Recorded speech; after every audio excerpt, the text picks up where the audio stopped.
Hi everyone, this video is inspired by a book about education.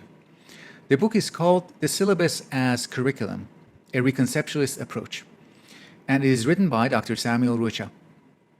As you might know, I already have discussions of 3 other books by the same author, by Sam Rocha, on this channel, and I had this book for a while, thanks to the author. I had the book for a while before I started to read it. And the reason for that delay was because I was a little hesitant and resistant, thinking that, okay, the book is about the syllabus. How much is there to know about the syllabus for non-specialists who are interested in education, but they don't really want to specialize in curriculum theory or learning about the mechanics of syllabus design?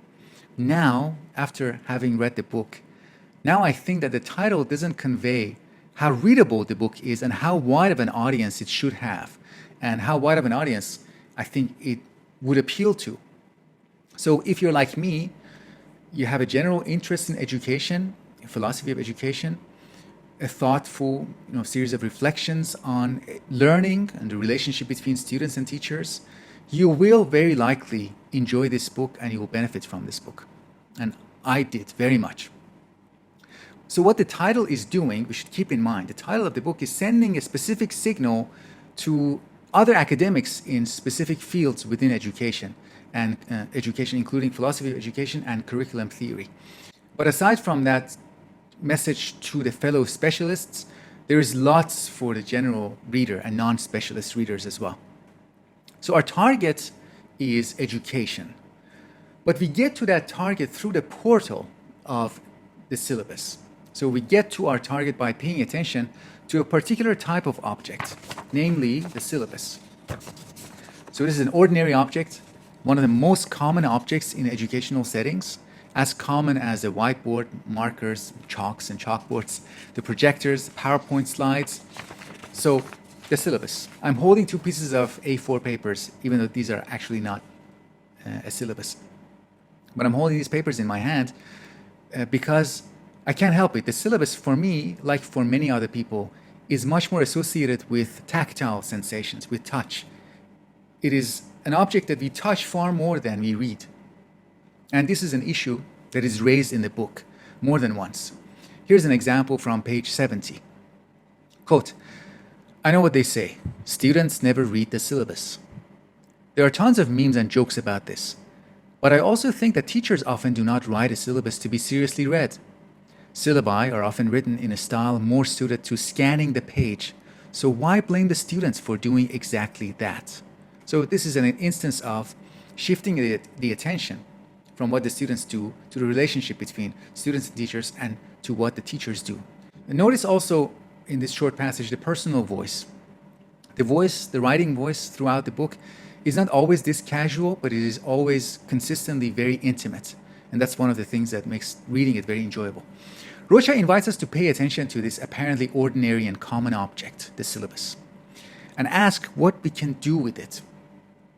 And while showing different ways of looking at the syllabus, he asks continually, we go back and forth between what can be done with a syllabus, what can it be about, what can it express, and back and forth on the one hand between those questions and the more general question of what is education.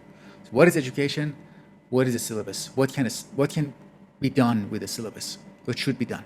In answering the syllabus question, one of the things that he does is that he shares a dozen different syllabi that he has written and used over a span of 6 years in his own teaching, which makes the book semi-autobiographical because there's a lot of things that we can learn about him, things that he loves, the things that he uses in his teachings, some of the things that he does while he's teaching outside of the teaching contexts. The short answers to the question, what can we do with a syllabus, are given in the names of the 3 big parts of the book. These 3 names are love, art, and order. There's also an argument that if we reflect on the desires of our heart, that we will find 3 desires that correspond to these 3 aims of syllabus writing. We have desire for love, desire to create art, and a desire for order. So corresponding to those 3, the syllabus can be a medium of correspondence, a medium in which love is expressed.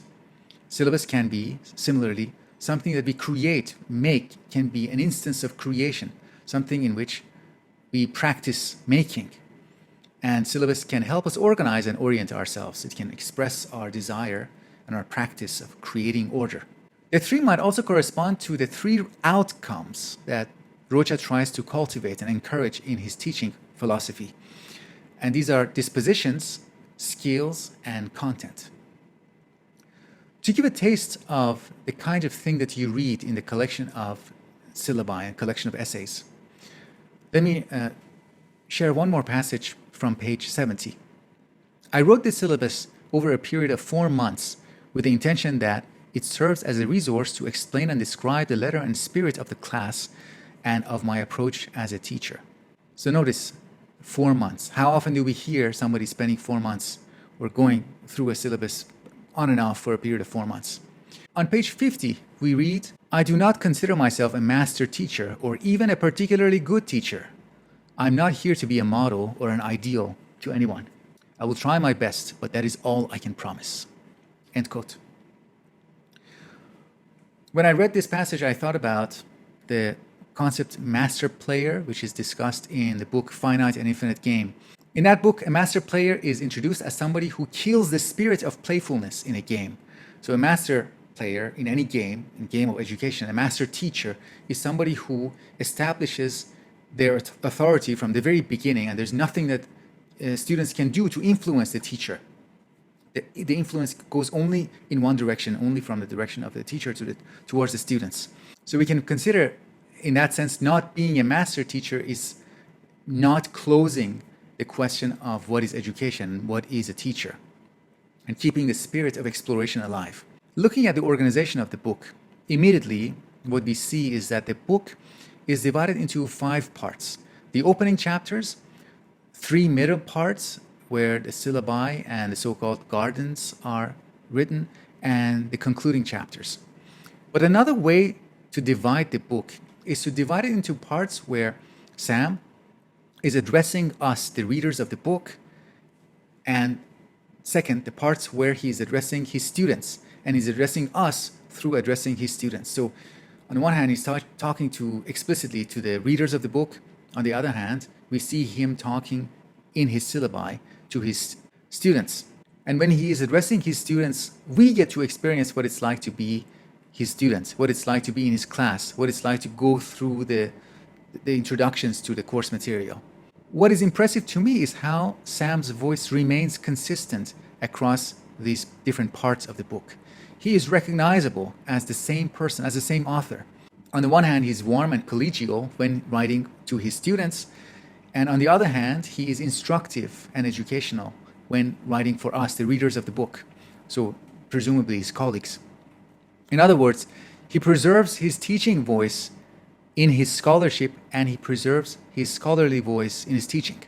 For most people I know in academia, research and teaching are totally separated, totally and tragically separated. For most academics, their research is what they really do and who they really are. Teaching is a compromise. We do it so we can go back to our research. Teaching is a chore, and in many cases, teaching duty is a punishment, and teaching relief is a reward. If we care about education, then we would be on the lookout for opportunities related to education, related to improving as a teacher. And a syllabus is an opportunity. If you are teaching, if you are creating a syllabus, why not take it seriously? Why not do it well? Why not care? Why not look at it as an opportunity to practice, to be present, to get it right? Like a performing artist who wants to perform something and get something right. The syllabus can be an attempt at getting something right. That is a kind of presence, a kind of teacher's presence. By going over the material in this book, reading the material, the syllabi, syllabus after syllabus, we see how Sam is trying again and again to get a kind of presence right. By sharing his teaching material, the syllabi, the correspondences, Sam Rocha shows how he treats teaching as a vocation. So I want to now read a little bit from an earlier book, an essay called Economics and the Vocational Imagination. This is an essay in the book, Tell Them Something Beautiful. Quote, "A vocation is more than a means of earning a paycheck. It is an opportunity to become an artist, a creator. This view can extend to everything involved in being a person, practicing the art of life and love. But few people these days conceive of the person at work as any kind of artist." End quote. My favorite part of the book is something called a philosophical covenant, which you can read if you check out the book. It's a perfect example that demonstrates a point Sam keeps returning to. The teacher's work doesn't go outward to the students. It goes inward as well. It goes in both directions at once. So one last passage before ending this video. This is from page 186. "The inward turn of education is personal, but never individualistic. All for all. Loving correspondence from the teacher can console and even heal. An artful essay by the teacher can inspire and proclaim. The ordered outline of the teacher can offer an invitation into a responsible home, a place to dwell, to be with, an offering to and for the other. And you shall renew the face of the earth."